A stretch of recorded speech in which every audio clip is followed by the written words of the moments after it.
8.5 லட்சம் பிள்ளைங்க இன்னைக்கு 12ஆம் வகுப்புக்கு பொது தேர்வு எழுதிட்டு இருக்காங்க.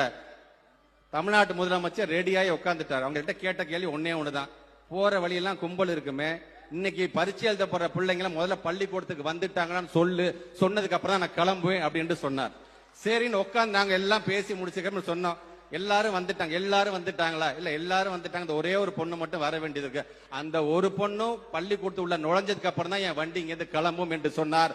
அந்த பெண்ணும் வாசுவ தத்தா என்கின்ற அந்த பெண் நடராஜன் தமயந்தி அந்த பள்ளிக்கூடத்தில் நுழைஞ்சிருச்சுன்னு செய்தியை சொன்னதுக்கு அப்புறம் இப்ப வண்டியை எடுங்க என்று சொல்லி வந்தவர் நம்முடைய தமிழ்நாட்டோட முதலமைச்சர். ஒரு பொண்ணுக்காக நின்று வர்றார் என்று சொன்னால் கல்வியுடைய முக்கியத்துவத்தை அறிந்த முதலமைச்சர்.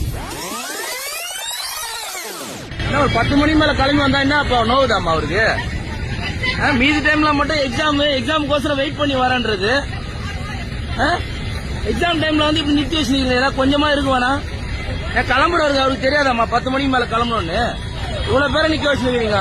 கேட்டா இது மட்டும் கொடுக்குறீங்க, பேட்டி மட்டும் கொடுக்குறீங்க. நல்லா சீக்கிரம் மாதிரி எக்ஸாமுக்கு பாக்குறோம், அதுக்கோசரம் பாக்குறோம், இதுக்கோசரம் பாக்குறோம்.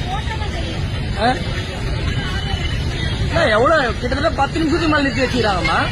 10 நிமிஷமா நிறுத்துறவங்கள எக்ஸாம் எப்படி போவாங்க? 10 மணிக்கு மேல கிளம்பி வர வேண்டியதானே? இப்ப என்ன அங்க ரொம்ப முக்கியமான வேலையா? இல்ல இதுல வேற